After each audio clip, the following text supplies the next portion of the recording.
thank you very much, Peter. It's a delight to be here. I want to, in addition to thanking Peter, also thank the center here for the invitation and for sponsoring me in this third in the Bill Rood Memorial Lecture Series.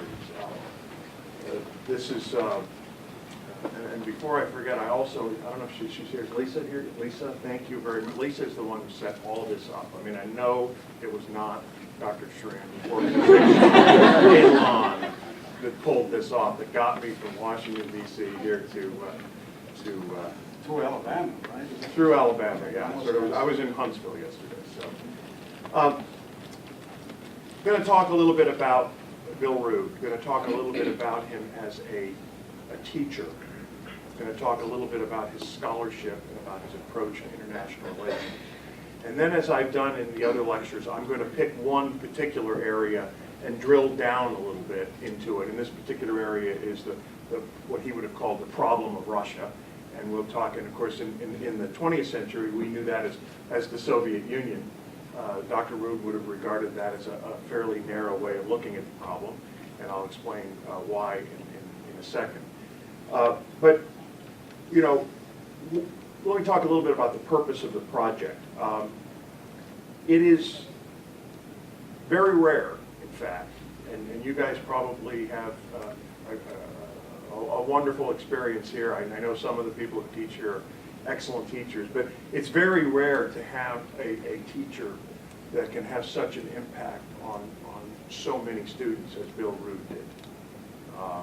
You will leave your university here, and you will go off, and when you get old like me and you don't have any hair anymore, or at least it's turned gray, you will forget a lot of the people you took courses from. I know that's surprising.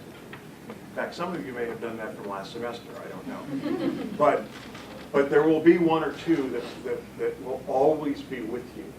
And Bill Rood, who is no longer with us, I'm afraid, he passed away last year, as Dr. Schramm said, is one of those teachers who will always be with so many of the students. And one of the purposes of this lecture, therefore, is to try to crystallize in lecture form, and then later we're going to, one of his, probably his best student, Pat Garrity, and I are going to put a monograph out trying to sort of crystallize this, so that the teaching of the man, the approach to the man, his humanness, in effect, can come through to maybe another generation of students, not in the direct way that it did for us, but certainly indirectly.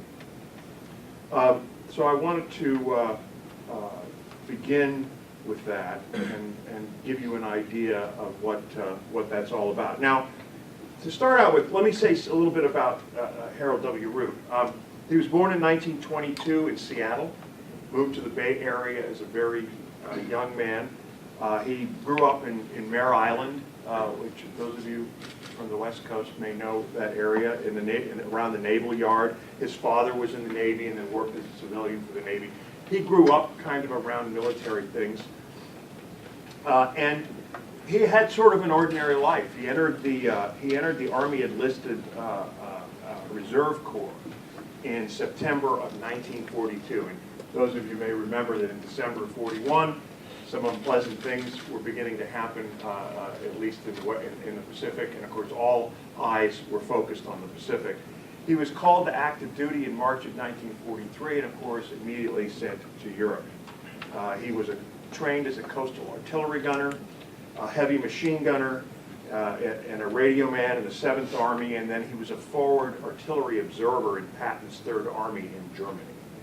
He rose to the vaulted rank of private first class, and he was extremely proud of that rank because he felt that that was the only rank that could really observe a war from the ground up, and in some cases you were very close to the ground. He of course was in Europe on VE Day in April, May of 1945. He shipped back and had about a 30-day leave before he was supposed to be prepared and then shipped off to prepare for the invasion of the Japanese home islands, starting with Kyushu, which would have happened sometime probably sometime around November 1945. Of course, we all know that the atomic bombs were dropped in August, and as a result of that, the war ended, and Dr. Rood didn't have to go to the Pacific. He came home, was a product of the GI Bill. He studied at Stanford, Oxford, and Cal Berkeley, London School of Economics. He finished his PhD under Paul Seabury at Berkeley, and wrote a fabulous dissertation. That it's one of there are a lot of dissertations that are written. I have one. I wouldn't put it in this category, but his is worth looking at. A study of how the United States prepared for war between 1918 and 1940. How was it that the United States found itself in 1940 in a position to be able, didn't want to go to war. In fact, it had been doing everything it could possibly do to stay out of the war. But when war came, it was actually prepared to prosecute that war. And the dissertation talks about essentially how one can glean from what's going on around you the problems that you will have to face in the future. And strategy is in work in the world at all times. And that really was sort of crystallized in that dissertation. He went on to be a distinguished professor at Claremont Men's College, and then later Claremont McKenna College when it became co-ed. And I think his last position, he held the Keck Chair of International Relations there. He also taught in a program that ultimately the program that I came out of, not at USC, but that moved to the Midwest here to Missouri State University, a program in defense and strategic studies for a number of years. It is a great honor for me to be able to talk about Professor Rood and to pass on to you and to try to bring to life who is Bill Rood and why was he important in the study of international relations. As I mentioned Dr. Garrity earlier, I would like to just basically say, sorry he can't be here. He's helped me in preparing materials for the lecture, and it's obviously helping with the preparation of the monograph. I'm hardly a practicing scholar these days. I'm running a 4,000-person company. That's my day job, and I love doing it. But without his help, I'm sure I wouldn't be able to do what I'm doing today. Any errors are undoubtedly mine, and any of the insights that you get from me are undoubtedly his, if in my words. Talked about the construct. We're going to do 5 lectures, and the last one, or Monday up at Hillsdale, and then the last one out at Heritage. Now, each lecture will be different, but each will contain some common material and themes that I'll go over. And I'd like to focus now a little bit on some of those themes as Rood as a teacher and his views on international politics, and then move to the specific topic. The best teachers take their scholarship into the classroom. They don't distinguish between the two. And I think the very best teachers also are able to have some grounding in the real world in which they speak, that they have real world and practical experience. Bill Rood was one of those teachers. In fact, teaching, I think, was in some senses his highest mission. This is not good corpus of written material. Those of you who have an opportunity, try to find a copy of Kingdoms of the Blind, which is his book. Quite good, but not a multi-volume scholar. Lots of very pungent essays.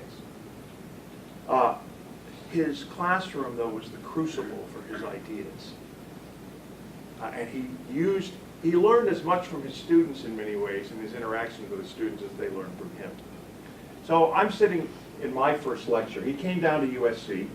And I was a graduate student at USC. And I was studying with a guy named Bill Van Cleve, who, by the way, went on to be a Reagan advisor and a lot of other things. He was another student of Bill Rood's. I was studying with him. And Bill Van Cleave was known all about, he was Mr. Nuclear Weapons. He knew all about nuclear weapons, strategic issues, strategic politics, arms control with the Soviet Union, those sorts of things. So I'd been sitting through his classes, and I kind of thought I knew a little bit about this stuff. And everybody here has heard of the Cuban Missile Crisis, occurred in 1962. Little problem. Soviet Union's put intermediate range ballistic missiles with nuclear weapons 90 miles off the coast of the United States. Got people a little upset.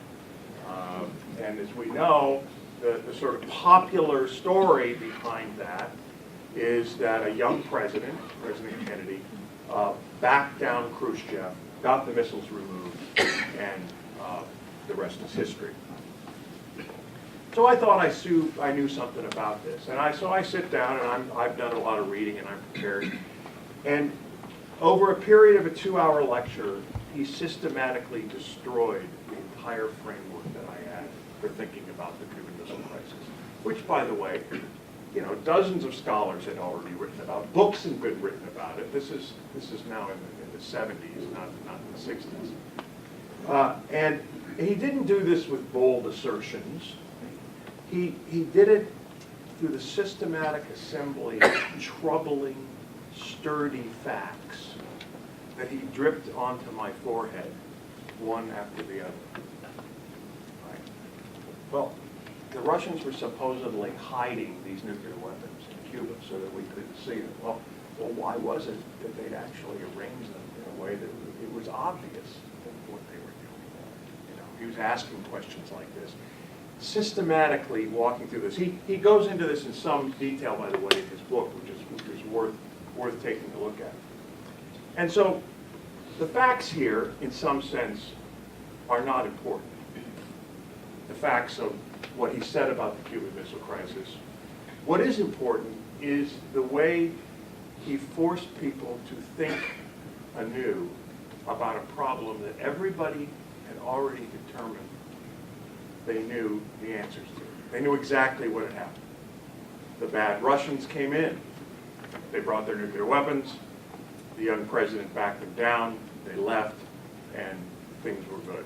What he was saying is basically, no, in fact, that this was a strategic operation that the Soviet Union had conducted in the Western Hemisphere of the United States to get the United States to agree to keep its hands off Cuba. And that, in fact, is what we did. And his argument was simple. The Russians had no intention of leaving nuclear weapons in Fidel Castro's hands.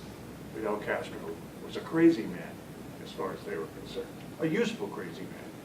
What they wanted was a strategic position in the Western Hemisphere from which to be able to harass the United States in times of peace and to contain the United States in the Western Hemisphere in times of war.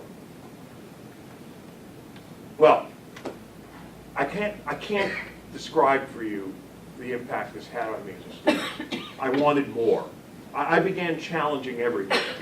Once you begin asking questions about stuff you thought you knew, you begin challenging everything. One of the approaches that he used that Professor Schramm will remember is he would come in with a stack of newspaper clippings. And he used to often say, you don't need access to classified information, top secret photographs from the CIA or the spy satellites. All you really need is the New York Times, the Washington Post, and in his day, the Far Eastern Economic Review or the Economist. And he would work through this pack of clippings, and he would just say, it's interesting. Here's a photograph of a guy who is supposedly a partisan fighter.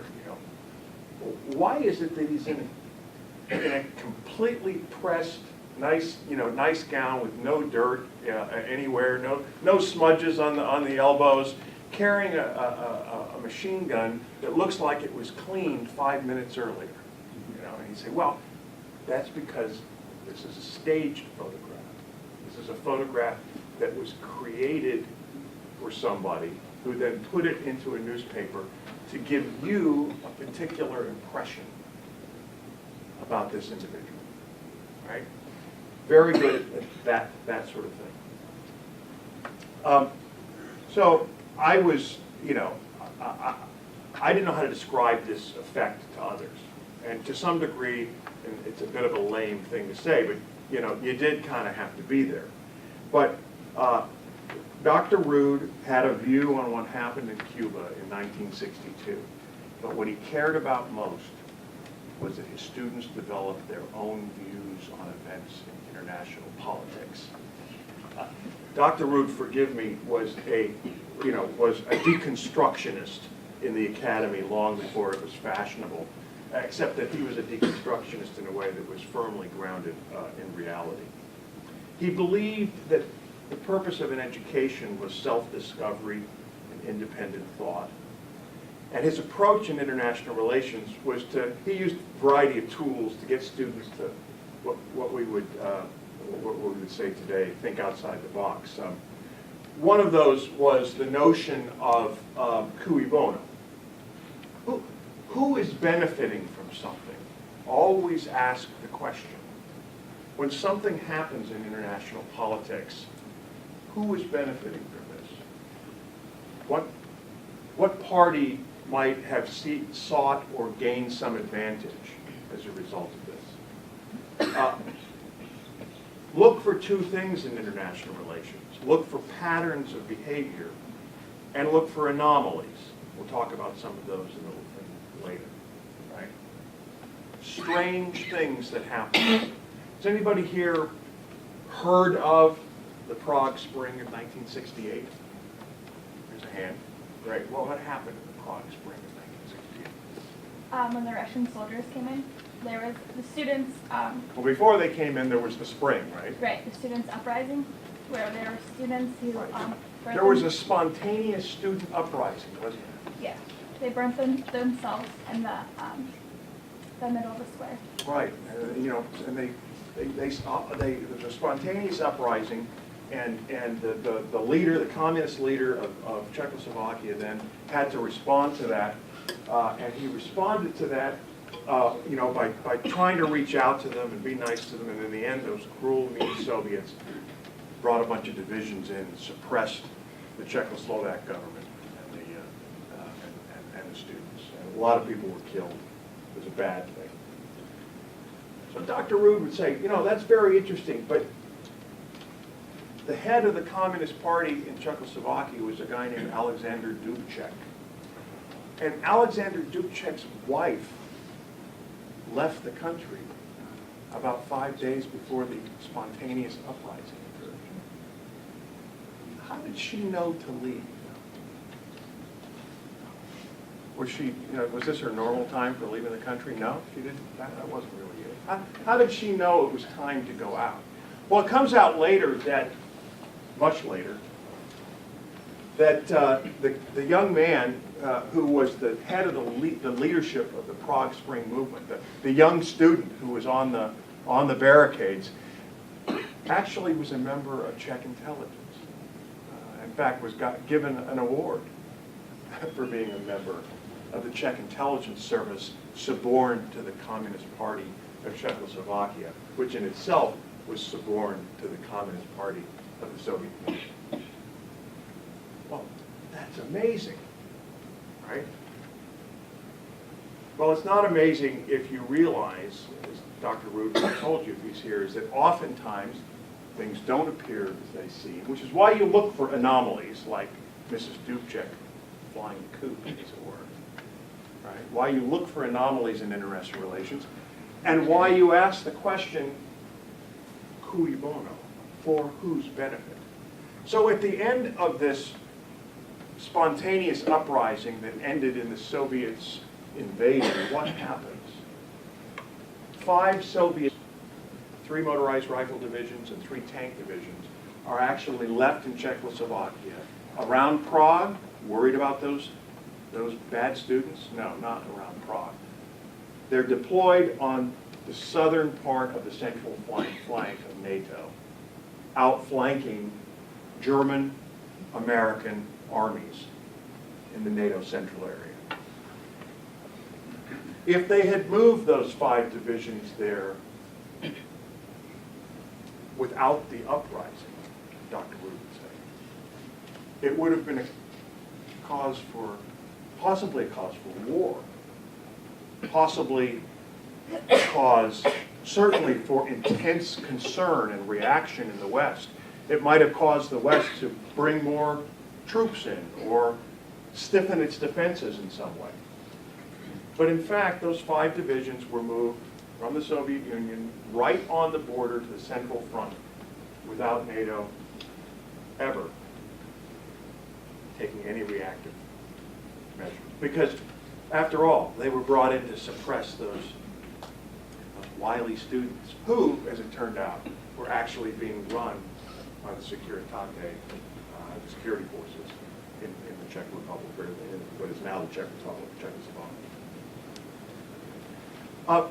The other thing that Dr. Rood liked to talk about, and I'll mention this briefly now and then discuss one in detail, are what he would have called the great problems in international relations. The things that are enduring, the patterns of international struggle. And we see those patterns played out over hundreds, sometimes even multi-hundreds of years. Before I get into that, though, I'd like to tell you a little bit about his teaching style. I don't know how Bill Rood would have survived in our politically correct environment today. It might have been difficult. I know that I was in one class where he walked in with an M1 Garand. Does anybody know what an M1 Garand is? It was just, yes? It's a 30-06 rifle, used a lot, especially during World War II, but it's a semi-automatic. Yeah, standard infantry rifle, exactly, semi-automatic infantry rifle. You know, and he would bring that in, and one of the things he would instruct the students in is the proper technique for fixing bayonet, right? Which he would argue every student really ought to know. They ought to know something about that. Now, that probably wouldn't be possible today because they'd confiscate the gun on the way to campus, but he was quite clever at being able to use props, if you will, to get a point across. Because he would argue that this was, in fact, an instrument of international relations. And you needed to know something about it if you were going to say you knew something about international relations. I remember the first time I got a paper back from him, and this is always a terrible thing to say in front of other professors. Dr. Rood's comments on my paper were longer than my paper. He took, and by the way, that was not an anomaly. He took the time not only to write comments that were longer than my paper, but to type comments that were longer than my paper. He took me seriously enough to put that much effort in it because he cared about his students. He didn't agree with much in the paper, as I recall. But he explained in detail why. He was charming, a teacher. He could be theatrical, but he was never shallow. He was also not a self-promoter. And the beauty of it is Dr. Rood really didn't care what you thought. He only cared that you did think. That was what he was trying to get across, independent thought and self-discovery. One of my favorite stories about him as a teacher is he used to give out a test, and the test would have 25 simple IDs on it, right? You know, words, and you had to write. You had to write as much as you wanted to. And it was a take-home test. Everyone thought, woo-hoo, take-home test. Easy, right? It would have words on it like Yalu, Krasnoyarsk, Oudenarde, you know, okay? A lot of household words like that. And you would go, and the purpose of what you were supposed to do is you were supposed to go find out what does this word mean in international relations. Why is Yalu important in international relations? By the way, Yalu is making a comeback, isn't it, this week? Anybody know what Yalu is? Yeah. It's the river between North Korea and China. Yeah, exactly. So, you know, we had a little unpleasantness there in around 1950 that Dr. Rood, by the way, participated in. After the war, he re-enlisted to go to Korea. Not your typical adjustment. He also tried to re-enlist to get into Vietnam, but they wouldn't let him go because he was too old. So the students went off and did this test, and it was a midterm, and then he had a final, and he did the same thing, 25 questions. Well, the students being what they are, they're not stupid. They figured out exactly how they were going to do this. So they went out, because they asked him, is it all right for us to work together? And he said, of course it's all right.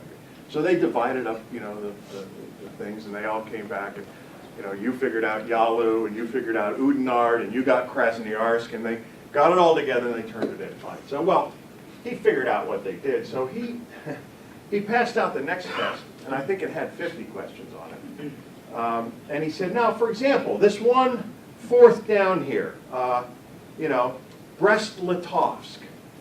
Now there's an example. There's a treaty around. I'm just going to give you a hint. There's a treaty around that. So they're all the students break out and they think, all right, this is great. We're going to take the 50 questions, divide them up.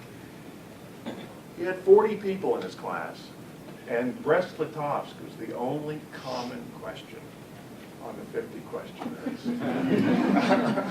So one of the things you felt like with him is that, not only he was a little bit at war with you.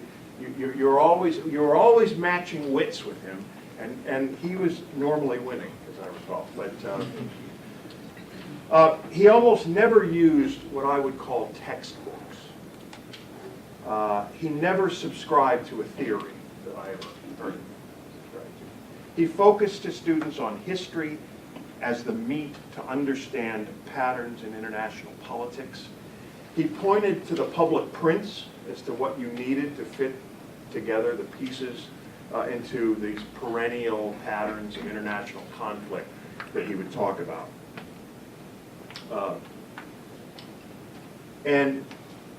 But that does not mean that he did not have a framework for thinking about international relations.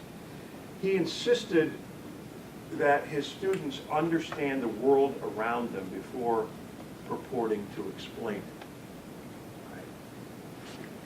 And in an academy filled with international relations theorists, my field is international relations, and I can tell you a lot of what goes for valuable thinking in that score is, it's interesting, I suppose, intellectually, but it's hard to apply it sometimes to the real world.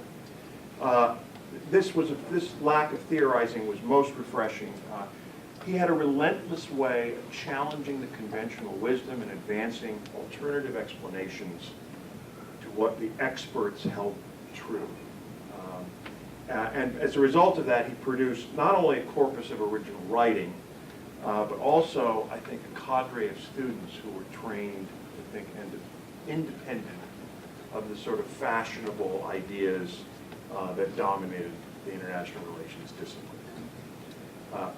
And as one of his students, and as I've talked to his students after his passing, it was much less important that we follow his thinking about the rules of international relations, that we develop our own independence from the fashionable things that we were hearing, both from the public prints and from academia. For Dr. Rood, strategy was always at work. The title of this talk is "Nothing Happens for No Good Reason." Now, on the face of it, we know that's not true. We know that sometimes things happen for no good reason. And I'm not saying that Dr. Rood wouldn't dispute that. But what he would say is, it is the students, it's a framework for thinking about international politics. If you say to yourself, nothing is happening for no good reason, you have to ask, what strategy is at work? How would you know if strategy was at work? Or if someone just screwed up, for example? If you didn't ask the question. If if you didn't try to understand that strategy, if you didn't try to glean it from the pattern of things going on in the world.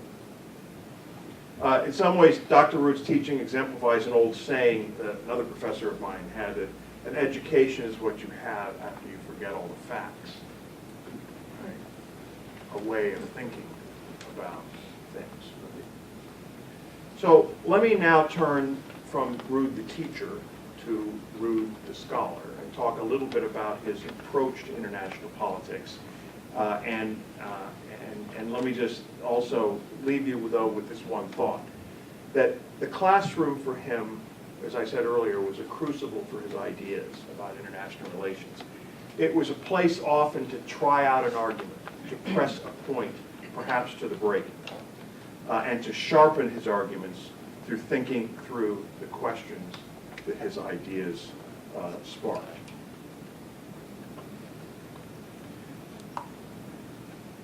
Bill Rood believed that strategy was at work in the world, and that students of international relations, and particularly students in the United States and in democracies, needed to understand that. As I said, he never really referred to a theory, rarely assigned readings from theoretical texts, yet he had a very coherent view of the world that he studied. That world, to him, was driven by the inherent logic of events. And basically, what he would argue is that political events do not occur at random, that strategic matters in particular have a discernible logic, that discernible logic is driven by nation states who are impelled to organize a chaotic international system in a way that suits them, right? That's what's going on in the world. We don't live in a well-ordered world. We live in a chaotic world. Political events, he told his students, do not, as a rule, occur at random, but follow orderly progression from cause to consequence. That is because politics is the province of human action, and the instruments of politics reflect the inner logic of human reasoning. So, for Bill Rood, then, strategy and war deal with physical objects and material events in time and space. And the physical universe has its own inherent and immutable logic that is subject neither to human preference nor to human sentiment. Now, which does not mean to say that everybody sort of fully grasps what's going on with the same level of understanding. Not all act logically. Many people act on preference or sentiment. But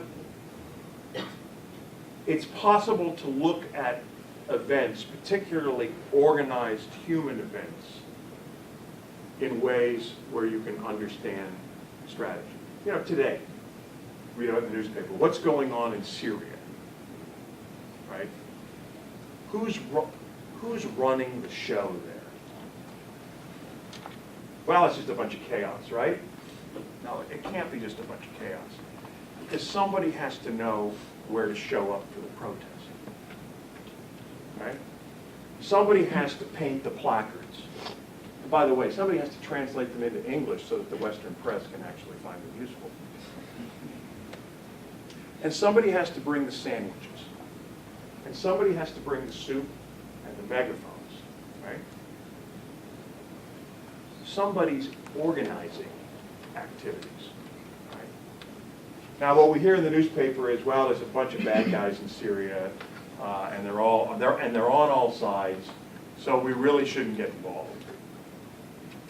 Now, that sounds right. I don't really want to get involved. Probably nobody here really wants to get involved. And then we hear that, oh, it's a bunch of bad Al-Qaeda guys, right? Well, how is Al-Qaeda supplying heavy armaments to its forces in Syria? How's it doing Al-Qaeda airlift? Al-Qaeda airlift command? No, they don't really have an air force. Are they smuggling it across the border? Well, probably not, because the Turks are controlling one border and the Iraqis are controlling the other border. No, it's coming in from Iran, isn't it? Oh, so the Iranians, did the Iranians care about the Syrians? Yeah, they do. In fact, they kind of set them up. But we know that Iran is the absolute enemy of Al-Qaeda, right? I mean, Iran would never help Al-Qaeda. Well, maybe. But Dr. Rood might say, if he were here, yeah, but possibly Iran thinks it can use Al-Qaeda to smash Western interests in that part of the world. It's true that they don't care in the long run about Al-Qaeda, but in the short run, they're useful. So maybe the Iranians are helping fuel. Well, I thought the Iranians were supporting the Syrian regime. Well, they are. Maybe they're supporting both of them. Right? So to begin to think about international problems in ways that are not, shall we say, off the front page of the newspaper was one of the ways that Rood would get at these questions. How do you discern that inner logic of events? Now, the other thing I would point out, and this is, I think, an interesting question that we might explore, is that great men, some of whom are behind me,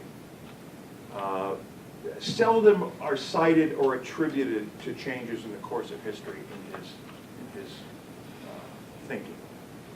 Great men are interesting in the study of international politics insofar as they had a capacity themselves, like Churchill, for example, to understand the pattern of events that were shaping the world, and then they used that understanding to shape the world through a coherent strategy. Right? That was their contribution.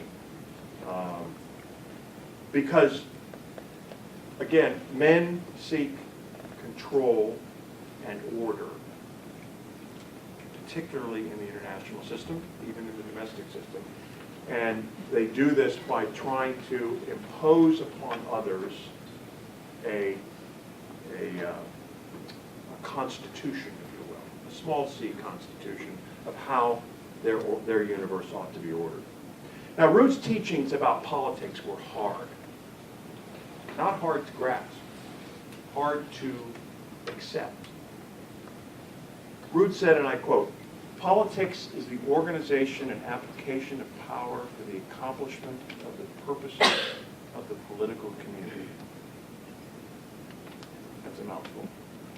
Power is the capability to alter, move, or destroy physical objects in the universe. Where human beings are the object of the application of power, power includes the ability to inflict pain, to injure and kill, and therefore to govern, influence, and coerce human beings. Politics deals with conflict and the resolution of conflict. That's hard stuff. That's really hard stuff. Doesn't sound like Ashland, Ohio to me. Injure, pain, kill. What Rood was trying to get his students to do is say, in the international system,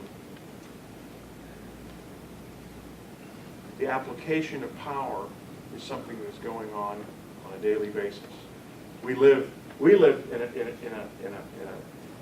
thankfully in a democracy where there are limits to that, where it's controlled. In the international system, it's largely uncontrolled. But unlike, and this is a fairly typical realist view, right? But unlike many realists, Rood was never indifferent to the outcome. He certainly believed, as he would have said, that the strong do what they will while the weak do what they must. But this was not a sufficient idea to guide democratic strategy. He would have argued, if the good want to protect the weak, they must be strong. Now, we tend to think of war as an aberration in international politics. war is, you know, when war is over, we return to what? Normalcy, right? We call that normal. War is abnormal, and it's absolutely understandable. Nobody wants war. Nobody wants to go to war. Nobody wants to fight a war. But Rood saw war as an inherent feature of international politics, something that was not a pathology. It mattered who won, but it was a bedrock certainty that war was going to come at some point. And so, therefore, being prepared for that was an important part of a democratic state's purpose. I don't know who said it, but Dr. Rood might have agreed with the old saying that peace is that brief, glorious moment in history while everybody stands around reloading. It's important to understand that any given war, Professor Rood thought, was avoidable. The most enduring features of international relations for him that deserve study were, first of all, understanding human nature and interaction. And I think this is, in some ways, where the connection between Professor Jaffa and Professor Rood was so strong. Understanding the properties of how physical work is done, how things actually work in the world. It's amazing how much education you can get without understanding how anything works. He didn't allow you to do that. Knowing a little bit about geography was very important. Why? Geography is largely immutable, right? We're not going to move the Yalu River. We're not going to, Ashland, Ohio is not going to wake up in the middle of Tel Aviv, right?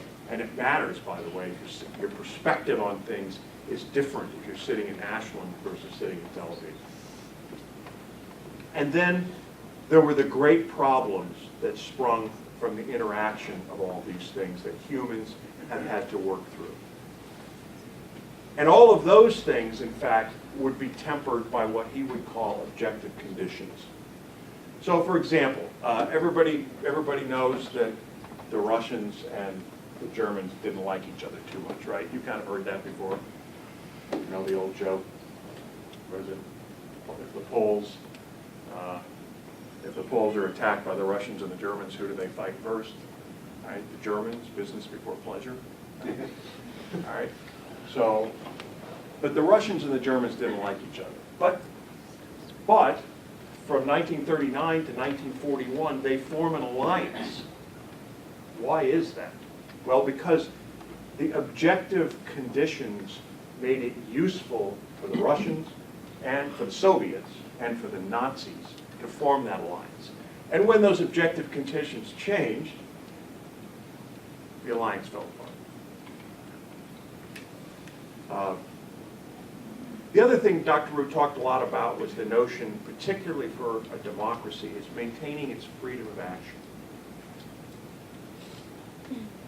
He taught that the beginning of strategic wisdom is to appreciate the enduring factors of international politics, that there were competing great powers attempting constantly to organize the international system to their advantage. These powers might resort to war to bring about that organization, or they might resort to war to resist others bringing about that organization. But that the deeply rooted patterns of international politics gave us important clues as to who is doing what to whom, and thus who are potential adversaries and allies. As Dr. Rood believed, and I quote, he would say, "You run the show or the show runs you." So retaining that freedom of action was an important peacetime objective. Preparations for war were the most important human activity to study because they gave the clearest clues as to the intent of what nations were doing. They were spending money, they were doing work, they were making hard choices. they were trying to have an impact on this material, geographic, moral, political, and psychological world that we were living in. It was a hard approach to international politics, but it made you think hard about what was going on in the world. Let me conclude by then talking a little bit about one of those great themes. In the first lecture, I talked about America's strategic condition. You know, our geographic position and the like, what that meant about the defense of the United States. In the second one, I talked about the problem of Germany. And, you know, we tend to think of Germany as, well, Germans, they went to war with us, right? A couple of times. One was in 1914, we didn't get involved until 1917, and then again in 1939, we didn't get involved until 1941. Dr. Rood viewed the German problem as essentially something that emerged out of the 19th century, in which a weakened France was no longer able to stop the consolidation and unification of Germany. And that, in fact, if you look at the series of wars in the 19th century that led to the Franco-Prussian War of 1870, followed by the war, the First World War, and then the Second World War, that these were of a piece. These were the wars for the struggle for German security. Or, if you were German, wars for the struggle against a Germany organized, a Europe organized by Germany. And it really took the defeat of Germany in 1945 to end that. So enter the Russian problem. And these problems interact. Russia, or what we knew as the Soviet Union during the 20th century, represented a problem for other great powers really since the time of Peter the Great. According to Rood, Russian grand strategy was characterized by a persistent drive to open water. And if successfully accomplished, this strategy would leave Russia the dominant Eurasian power. Why was this important to the United States? Well, initially it wasn't. But it became important to the United States because a dominant Eurasian power would threaten the United States directly. We can talk about that in the Q&A. Fast forward to the 20th century, the traditional Russian problem was then compounded by an aggressive ideology that had global, not merely continental ambitions, Soviet communism. So the Russian-Soviet problem became one for the United States in the power vacuum after World War II. The nations of Europe and Asia with the interest and means to prevent the Soviet Union from expanding could no longer do so. And that meant that Soviet grand strategy would now aim to remove the American strategic presence from Eurasia. One of the things Rood did quite effectively was dismiss the popular image of the Soviets as kind of bumbling guys in ill-fitting suits, you know. They were addicted to vodka, cushy jachas down on the Black Sea and the like.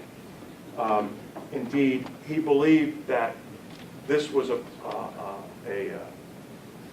view that was projected onto the West by Soviet propaganda. In much the same way that if you read any of the pre-World War II literature, you see there was this great myth of nearsighted Japanese pilots who couldn't see far enough to hit a target, and you know that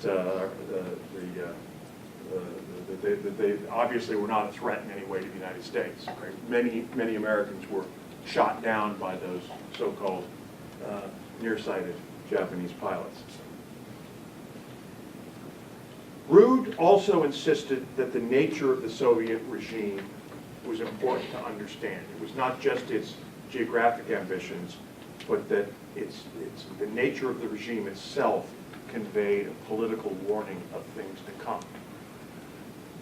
Examine how a country treats other countries to understand how it might treat you. How was it treating its people? How was it treating its erstwhile allies in Eastern Europe and elsewhere? And he took seriously the Soviet rhetoric about their purpose, what they were about. One of the members of the Politburo of the Communist Party of the Soviet Union in a 1969 article said that the worldwide revolutionary process of the replacement of capitalism by socialism is underway. In 1919, 16% of the world's territory and 7.8% of the world's population were subject to socialist rule. By 1969, that was almost 26% of the world's territory and 35% of the world's population. Now, the numbers, again, are not important. What's important was taking seriously this, that when the Soviets said they were about organizing the world in their way, that was what they were intent on doing. And he was looking to see whether their money, their resources, their military capability, and the like matched that.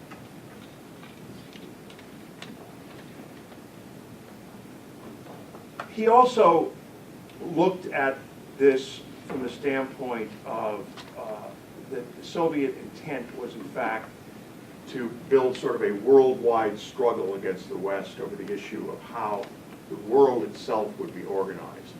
The conflict that was being waged, therefore, sometimes with arms, sometimes but mostly without, was not like that of World War I and II against Imperial or Nazi Germany. But it was one being organized around the question of how should the world itself be organized. And the Soviet strategy was designed to put the United States and the West in a position of either having to surrender its principles or force it to war.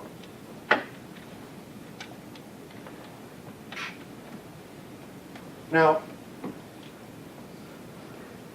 there was a lot more that went into Professor Rood's thinking on the subject, but I think as we fast forward, we know that that's not what happened.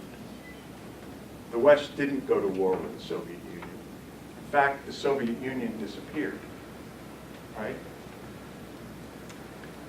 On a September day in 1978, Dr. Rood was addressing the Winston Churchill Society at the American Political Science Association annual convention in Washington, D.C.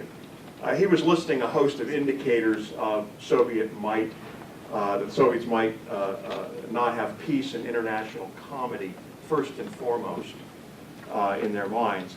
And present at the speech was a rather close-cropped gentleman from the Soviet embassy in a gray suit and really nice shoes. You always back in those days, you always wondered, the Soviets had really nice shoes, were probably working for the KGB. And after the speech was over, the gentleman rose, he introduced himself, and he said, if we're as powerful as you say we are, why haven't we crushed you long ago? Dr. Rood looked at him, took his glasses down his nose and said, I don't know, sir. Perhaps you can tell us. So, as we now know, the West remained uncrushed. War did not occur. So, was Dr. Rood wrong about this? Was he wrong? He noted in his book, Kingdoms of the Blind, if the West, and I quote, if the West prepares for war and nowhere war comes, we may enjoy the freedom of criticizing ourselves for our foolishness. Were Rood and his students foolish in concluding that the price of freedom is resolute vigilance, the cost of blindness, defeat? I think the case can be made that he was right in the essentials. As he said in his book, it's far cheaper to win an arms race than to lose a war. That's a reasonable point of departure or hypothesis to begin to understand how the Cold War ended. The Soviet Union overextended itself. It had reached a point of no return by the 1980s, when the United States, beginning with the Carter administration, then accelerating with the Reagan administration, took the possibility of war much more seriously and began to follow the general outlines of a strategy that Dr. Rood would have advocated. That strategy included a major rearmament program, although not as much as Dr. Rood would have liked, probably. The development of military policy and a force posture designed explicitly to defeat Soviet strategy. The use of public and private indicators to signal that the United States was prepared to take the political and strategic initiative against the Soviet Empire. You may remember things or read about things like the Reagan Doctrine, the maritime strategy, the air-land battle, and the like. The United States also took steps to secure its position in the Western Hemisphere through operations in Nicaragua and Grenada. And American strategic planners conceptualized the revolution in military affairs in which U.S. technological superiority would negate the Soviet military buildup of the previous decades. Now, the pressure of this, of course, that put on the Soviet Union, the argument goes, is what helped to bring this about. In 1991, I was in the Bush 41 administration. I was there when the Soviet Union collapsed. And I remember shortly after that time, a young man who had been in part of the Glasnost movement came to Washington and had a meeting with then Secretary of Defense Cheney, who I worked for. And he said, they were sitting down, they were sitting in the Secretary's office and talking, and I was sitting there taking notes, you know. And so Cheney says, well, why are you here? He says, I'm here to meet the father of Glasnost. Cheney said, oh, is Gorbachev here in town? He said, no, I'm going out to California to meet Ronald Reagan. So he, this young man, understood what was going on in the Soviet Union and that the pressure that the West had applied had helped to bring about this collapse. Now, there were also other things, obviously, that affected this change of leadership in the Soviet Union being the most important one. And indeed, it may well be that the Russians blinked. That is to say, they thought that they could postpone the situation, that they could maneuver rather than fight their way to victory. And as Rood would have told them, the world doesn't work that way. The new Soviet leadership either forgot the essential role of force in maintaining the internal communist regime, as well as their external empire. And what happened? Everything spiraled out of control. Within a 3-year period, the Berlin Wall falls. Eastern Europe begins its move into NATO, and the Soviet Union itself dissolves, and the Communist Party is spirited away. But what would Rood say today about all this? He would say that, objectively speaking, that century-old Russian problem has not been solved. That Russia still has ambitions today. The organization of the Communist Party is not there, but the organizational impulse in Russia to rule is still there. And indeed, you know, perhaps all this is, you know, pure nostalgia on the part of the Russians, or merely a resumption of some ordinary great power jostling in which war is no longer the issue. But as we look at the Russians today, it's very interesting to see that they're led by a man who came out of the KGB. And they still view the United States, who quite frankly ought to be, given the power they're dealing with to their east in China, ought to be their best friend. But they still see the United States and the West as the principal foe in seeking their objectives. So the enduring Russian problem cannot be considered solved any more, I think he would have said, than the German problem was solved in 1918.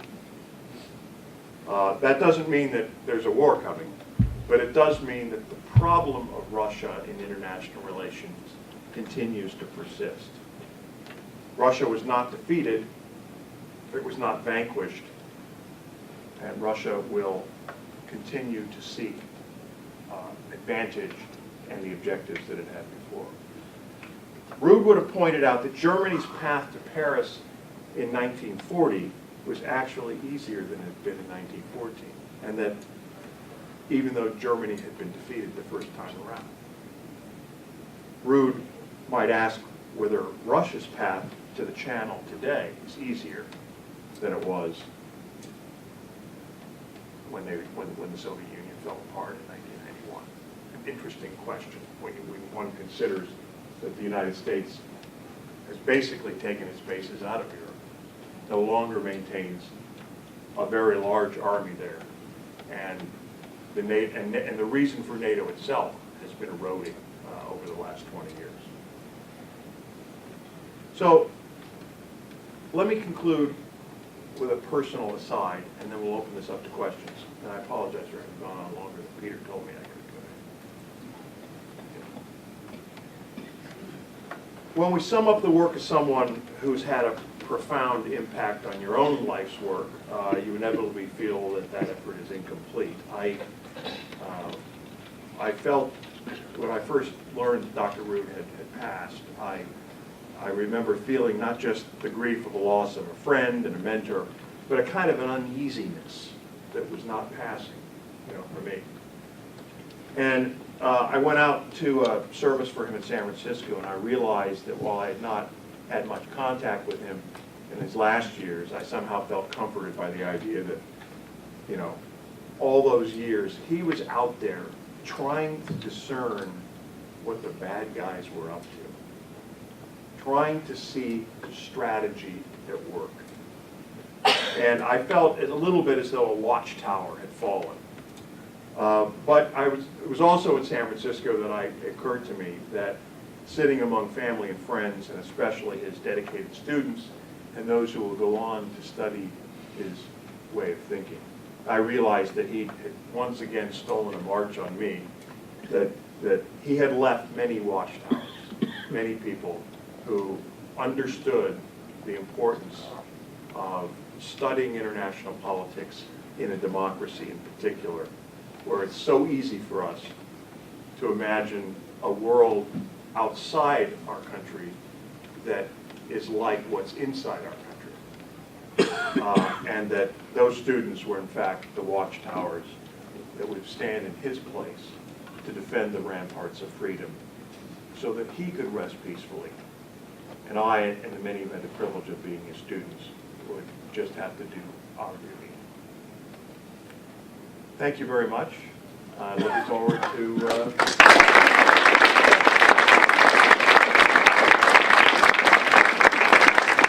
and you don't have to focus the questions on Dr. Rood. If you want to talk about other stuff, what's going on in the world. What does your company We are a technology company. It's an interesting company. It started out, does anybody know what DARPA is? Ever heard of DARPA? What's DARPA? They develop weapons for the military. Yeah, actually they develop technology. It's called the Defense Advanced Research Projects Agency. It's an organization inside the Department of Defense. Prior to being called DARPA, it was called ARPA. And by the way, not Al Gore, invented the internet. No, I'm serious. And invented a lot of other very interesting things as well. So in the UK, there was a similar organization called DARA. And DARA had a Defense Evaluation and Research Agency, something like that. And they had been put together after the war. They were the guys out in Malvern who arguably contributed the most to the winning of the war by developing radar and a lot of other technology stuff. So, fast forward to 1999, the British government's getting a little, not much change in the pocket, right? And they decide to privatize a defense agency, and they privatized DARA, created a company called QinetiQ. the reason, it's one of the myths, the reason of the word kinetic is, of course, when James Bond needed something technological, who did he go to? James Bond? James Bond. 07? Who did he go to? Q branch, right? Kinetic with a Q, right? Right, so these were the same guys, right? So they privatized the company, and then they came over and bought up a bunch of US companies. So it's a technology company. We build robots. Anybody seen the robots that are used on the battlefield to defuse bombs, things like that? Yeah. We built those. Can you build me a good student? Oh. We also do other cool stuff. Every NASA launch, we do the independent flight certification form. What that means is that after the Challenger accident, people remember the Challenger accident? You were probably too young, most of you, but when the shuttle blew up first time, they created a new process because what happened was there's a lot of pressure on the engineers to shoot off the rocket, right? And so what they said was, we're going to have a two-stage process. We're going to have the engineers who say the rocket's ready, and then we're going to have another group of engineers over here who are independent verifiers, who are going to go through and make sure that the guys who have the pressure on them, these guys over here, our guys don't have any pressure on us. If we say no, it's okay. So we've been able to save the U.S. government a lot of money by doing that. A couple of big satellites would have gone into the green if it hadn't been for that kind of stuff. So mostly engineering stuff, engineering, high technology stuff. Now, how did a guy with a political science degree end up running those things? It's a very good question. I don't know. You know, it's very hard. I tell them, my scientists, I tell them that I have a PhD, but it's not a real one. You know, it's a political science. Anyway. But I've done a lot of things in my life. My wife I noticed would accuse me of not being able to keep a job. That the engineers work for you, you don't work for them. That's true. That's true. Questions? That's because business has an inherent logic. Yeah. Yeah. My question is on like missile defense policy. I was wondering, in light of like new countries that are more aggressive, starting to build nuclear missiles and things like that, do you think it's would it be a good move for U.S. policy to move back towards a missile defense shield because of the technology that has been developed since our first attempt with the Strategic Defense Initiative? Okay. So I was pretty involved in this. I actually wrote my dissertation on missile defense. So thank you very much for asking this question. It's one that I know something about. And I worked in the last administration. I did a lot. So interesting point. Does anybody know what the ABM treaty is? Anybody ever heard that? This is a treaty. Yeah. The Anti-ballistic missile treaty. So in 1972, with the Soviet Union, we signed an agreement. We said, if you'll be defenseless, we'll be defenseless. So that's pretty interesting, isn't it? So both sides were free to make nuclear weapons, but they weren't free to make defenses against nuclear weapons. And the theory was that if we were both vulnerable, then nothing bad would happen. Well, I think that was probably personally a misguided theory. But let's just say, for the sake of argument, it was okay with the Soviet Union. But fast forward to Kim Jong-un, our young man in charge, right, today. How good does that theory sound with him? You know, I mean, he's liable to do anything, right, at any moment.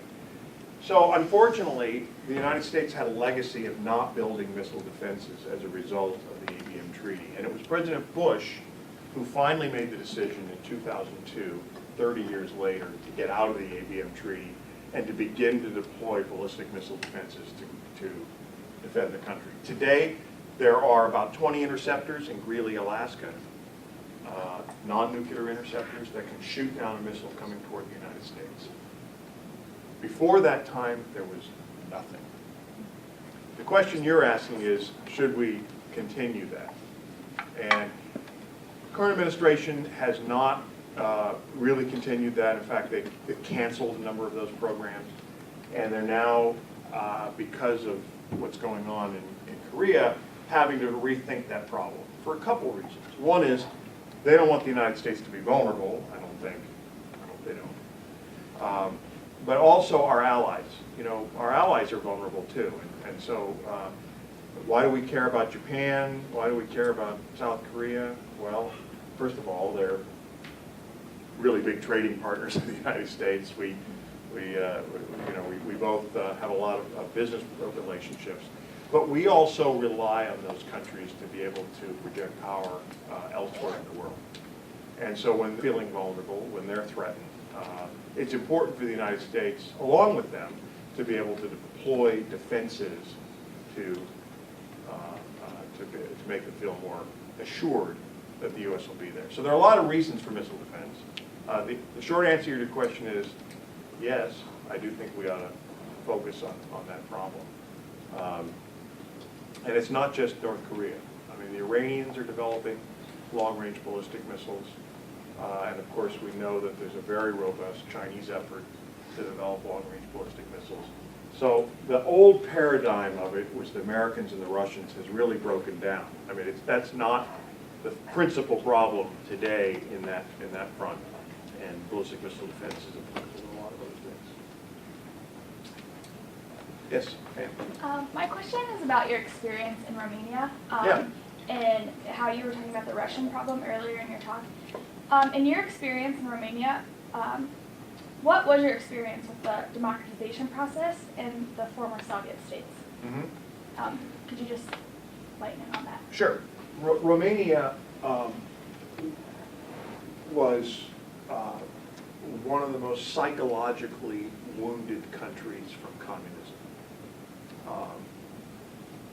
The leader there, who, by the way, was dispatched by his own people in a courtyard with a gunshot to the back of the head, how much they liked him. They also shot his wife as well. On Christmas Day. On Christmas Day, exactly. A guy named Ceausescu was a brutal leader. The Securitate, as it was called there, the secret police, was one of the most intrusive. He went interestingly, to North Korea in the 1970s, mid-1970s, and he came back and proclaimed this as the future for the world. That he wanted to help create a society in Romania that was like North Korea, completely controlled by the government. Every aspect of political, social life controlled by the government. And as a consequence of this, think about the problem. Nobody over the age of 25 is trusted. There's a reason why all those leaders in Eastern Europe after the fall were all very young. It's because nobody above 25 was trusted. They were all a bunch of old communists. When I was there, there was an election. The guy running against the sitting prime minister, they were both running for president, which was the top job. It's a great debate. He's standing there, and the guy, he was an old sea captain, but he'd been mayor of Bucharest, and he looked at the sitting prime minister, and he says to him, the guy's name was Nastasi. He says, Nastasi, he says, the difference between you and me is, he says, we're just a couple of old communists, but you're not willing to admit it. Right. And that caused, he won the election basically on that. That was his, moment, because people were looking for somebody who would admit it, somebody who would admit the failings of the system. There was also no civil society. The things that you take for granted, thank you, in your lives, your church, civic organizations that you belong to, just people helping you on your block, believe me, in Romania, the notion of a neighborhood watch committee was a completely different idea. Yes, there were people in the neighborhood, and yes, they were watching, but it was not the same, all right? But you have to understand how this just broke down the trust, the common trust. Democracy is based, and a republic is based on trust. We trust our leaders sometimes, right? We trust each other, and that had completely broken down. So it's going to take probably another generation. But Romania's on the mend. It's getting better. It's not going to be a straight line, right? It's not going to be, you know, every year will be a good year. There will be ups and downs, and there are. And, you know, as the economic situation has gotten worse, that always brings these tensions. And there are people, you know, there are people who want to go back to the old way. I gave a speech there in which got headline news, by the way. It's very interesting that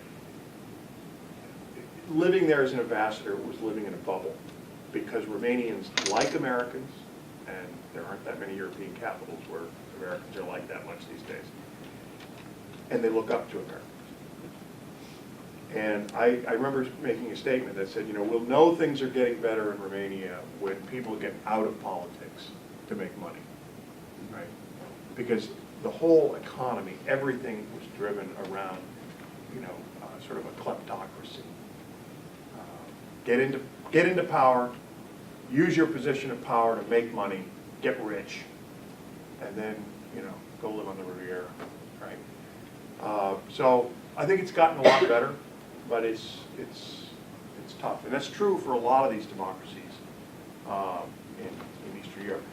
One last point: Romania, unlike some of the others, has no affinity, however, toward Russia. Really interesting. The Romanians see themselves as Westerners. And there's a graveyard, by the way.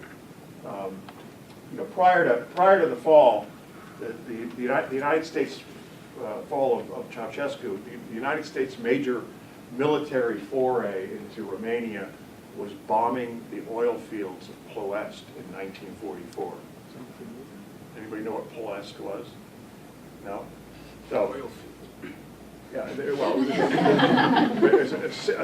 it was the largest producer of oil in Europe at the time, and one of the largest producers in the world.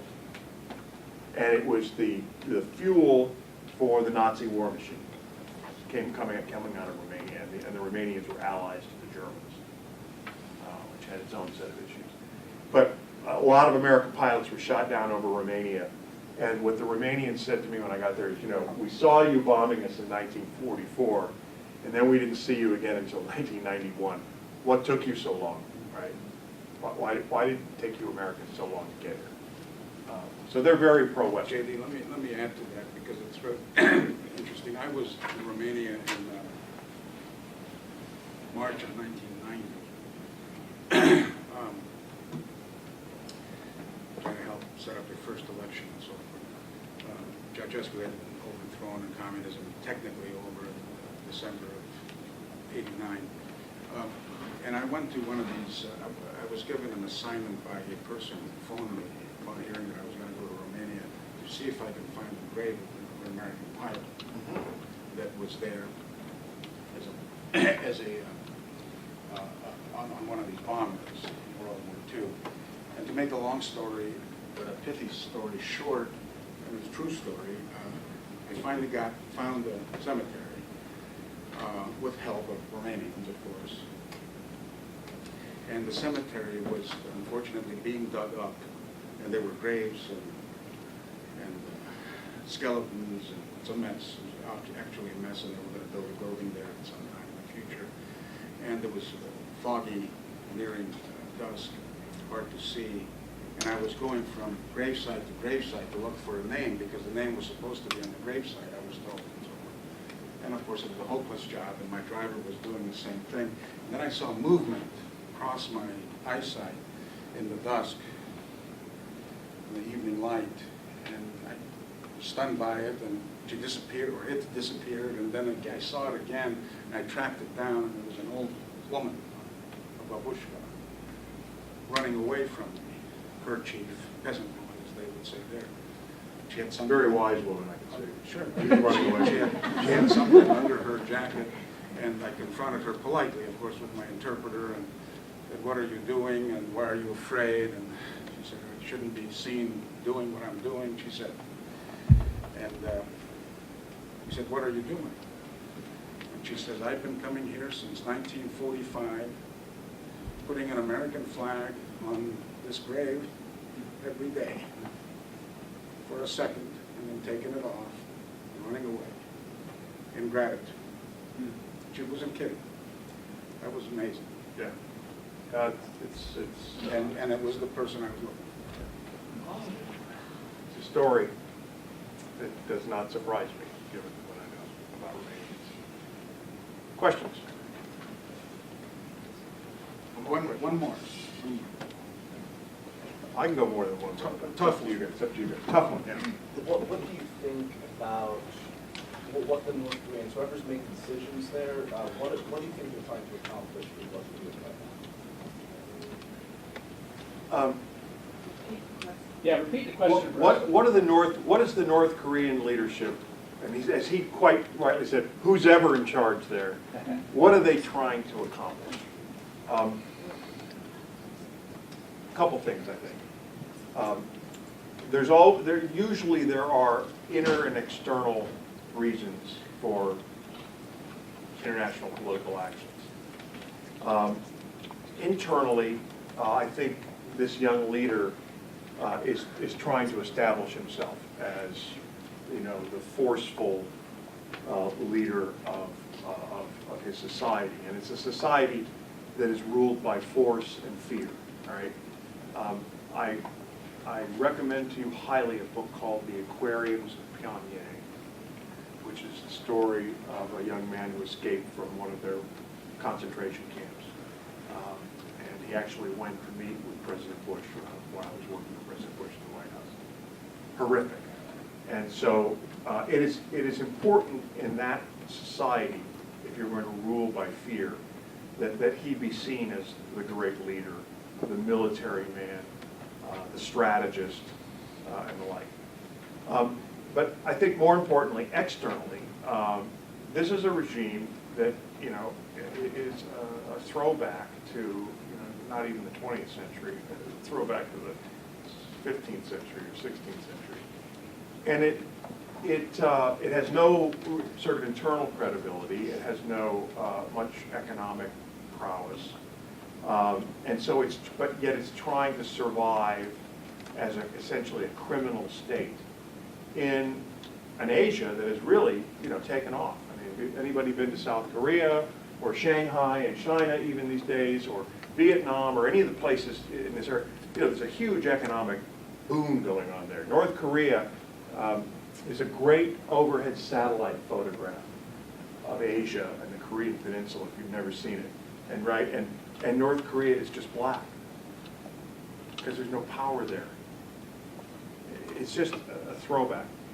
So the external thing is essentially to force the United States, to force its neighbors, South Korea, and its neighbors, Japan, to fear the might of North Korea, and as a result of that, to offer concessions to North Korea, to loosen the sanctions.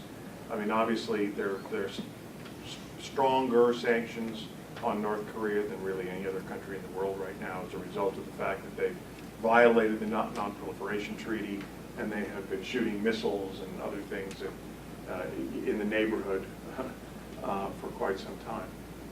So they want relief from this. One of the things that's very important for criminal states, it's just like, the best way to think of North Korea is to think of Kim Jong-un is to think of Tony Soprano. Really, I mean, Tony Soprano gets up every morning and he says, "Gee, Trump's trying to kill me, and he wants to do me in. And the guys over there that I'm doing the deal with, how do I get the money to them? How do I get the money back? That sort of thing. How do you move money around in an international system if you're a criminal?" And so a lot of these sanctions have made it very difficult for this regime to do what it does, right? It's selling weapons illicitly. It's trading in, anybody heard about the reactor in Syria?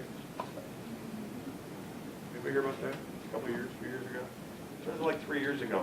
All of a sudden, we find out in the middle of nowhere in Syria, a nuclear reactor being built. Right out, no place, not tied into the grid, you know, not part of the International Atomic Energy, Agency's inspection regime. Well, who was building that for them? The North Koreans. So they're the bad boys of the international system. Finish the story, who took it out? Oh, the Israelis took it out. Yeah. And the Syrians didn't even peep on it, which is really interesting, because they knew that they'd been caught red-handed. And so we think about, fast forward to today, it would be great if there was actually a functioning nuclear reactor with a plutonium in it in Syria today. Doesn't that sound good? Yeah. Not so good, no. So, but the North Koreans will sell anything to anybody, and as a result of that, I call this the sort of 3-year-old reaction. They're throwing their food on the floor to get attention from the international system, saber rattling, so that we'll give them stuff. That may be releasing them from the sanctions, it may be giving them money, food aid, whatever. That's what they're really after. And I think the response to it has to be disciplined, not over the top, we shouldn't be overreacting, but firm and continue to press the regime, because this regime cannot last in the long run. Yes, last question. I think it was early 2011. President Obama was talking to the 2000 when? 2011. Uh-huh. Might have been 2010 or so. President Obama was talking to the Russian president at the time, in which he was caught on the mic talking about President Putin. He said, "Give me some time after my election when I'll have more flexibility." I'm not sure if you remember that. I do, yeah. What was that about? And you should like. I'm not sure. Yeah, I'm not either. It's, Speaking of Russia. yeah, one way to look at that statement is it's a statement of fact, in a sense. I mean, presidents often, don't have as much flexibility going into an election as they do afterwards. But what it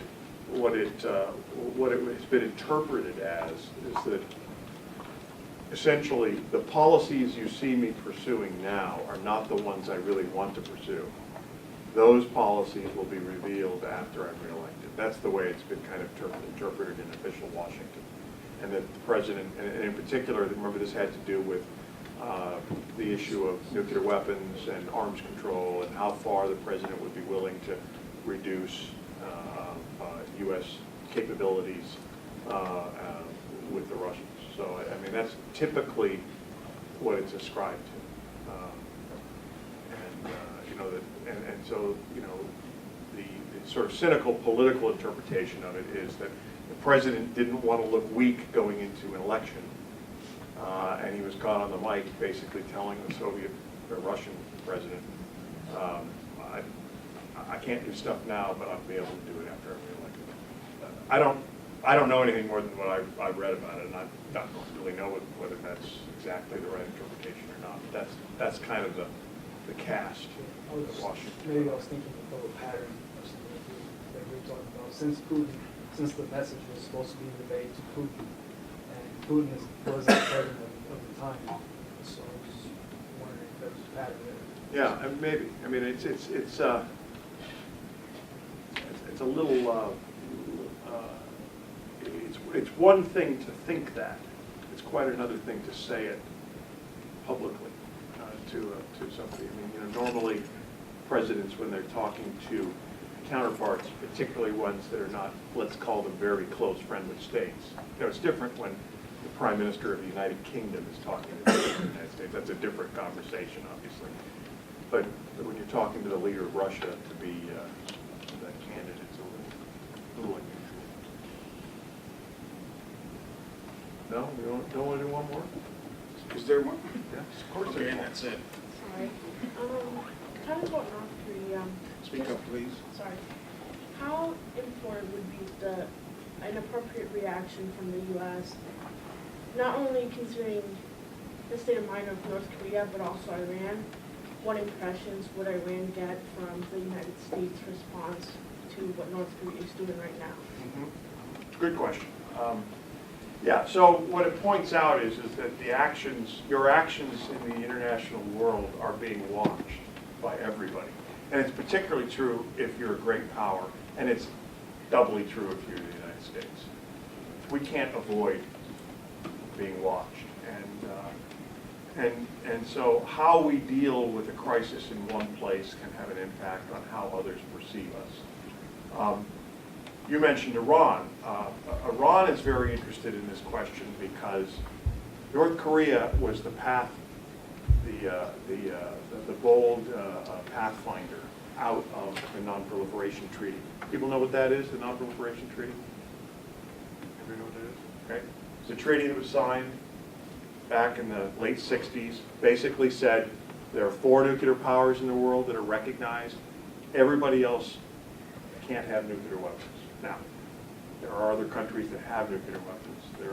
There are other countries that have had them that are not those 4 powers.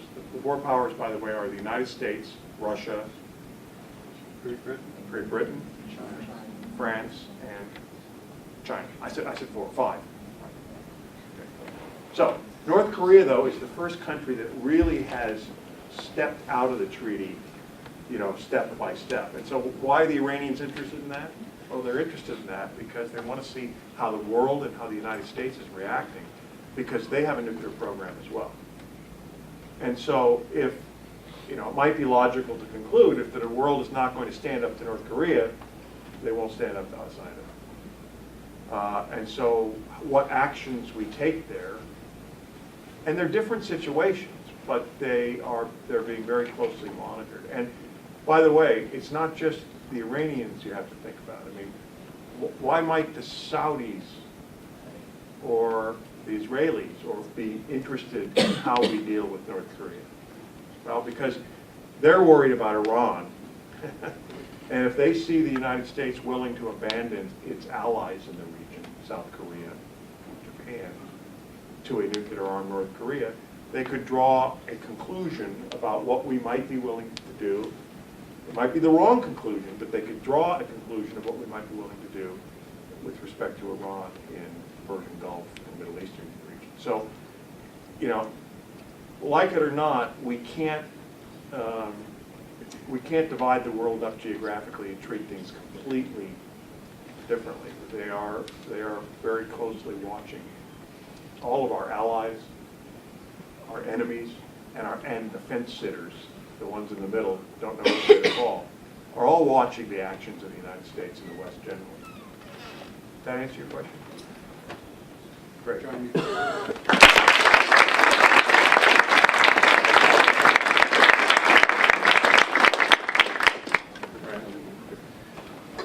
We've gone over, but I want to take two quick things, one of which is to introduce Dr. Christine Crouch, Katie's wife. Thanks for coming.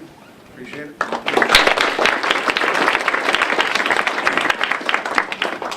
As a finale, if you'll allow me 2 minutes, I want to tell you a quick story and read you something. Rood, among other things, was a very smart guy who was learned, mostly self-taught, because he went to Berkeley. And the reason I want to emphasize this, worthy of mentioning in a serious way, is because most good teachers of whatever discipline or particulars they happen to participate in and develop are actually learned men in the broadest, most liberal sense. You already know this, I know. And you know that we do the opposite of what everybody else does in the academy. Instead of narrowing you, we expand you. And Rood was such an expansive guy, and we were graduate students, full of pomp and ceremony and hot breathing and hot under the collar half the time. And we thought we knew everything, and we thought that Rood was narrow and petty in the beginning. And of course, we would have beers with him and coffee with him and so forth. And we fancied ourselves in doing philosophy and poetry and knowing things that a guy teaching international relations had never even heard of. Well, progressively over time, over many months, he revealed to us that he was a learned man in his humble, private, first-class sort of way. That's what I mean by an American character. And there were two incidents in particular, and I don't remember, forgive me if either of you guys were there, but there were always a few of us with him in one of these outings to have a piece of apple pie and coffee. And we would be, the hot bloods would be talking about something magnificent from our point of view about this and that, and this reminds me of the Agincourt speech or something. And somebody tried to recite it, one of us students, and of course we couldn't because we have no memories. And you know, then slowly under his breath, Professor Rood would recite the whole damn speech. Great effect. And we were in awe of it, and we thought, okay, that's an accident. He just happened to know, 18 lines out of Henry V, and he couldn't do it again if his life depended on it. So 2 months later, we're with him again.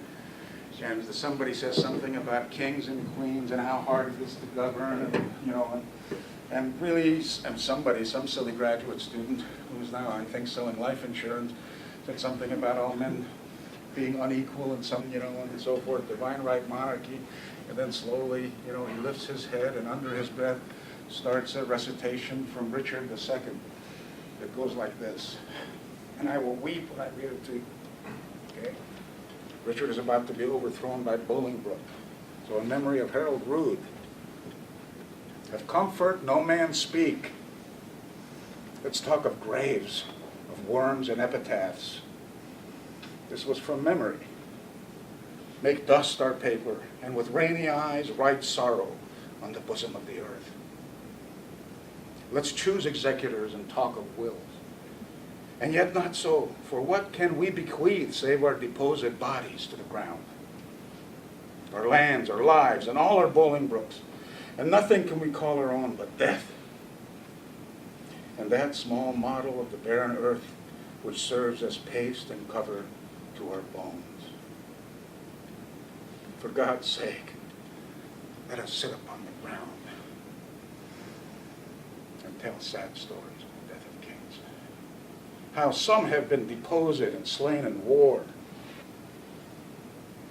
some haunted by the ghosts they have deposed, some poisoned by their wives, some sleeping killed, all murdered.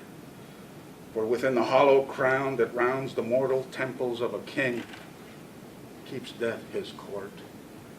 And there the antic sits, scoffing his state and grinning at his pomp, allowing him a breath, a little scene, allowing him to monarchize, to be feared, kill with looks, infusing him with self and vain conceit, as if this flesh which walls about our life were brass impregnable. And humored thus, comes at the last, and with a little pin, bores through his castle wall. Farewell, king. Cover your heads, and mock not flesh and blood. With solemn reverence throw away respect, tradition, form, and ceremonious duty. For you have but mistook me all this while. I live with bread like you, feel want, face grief, need friends. Subjected thus, how can you say to me, I am a king? Well, he did that and we were done for. We became his students forever. May he rest in peace. Thank you.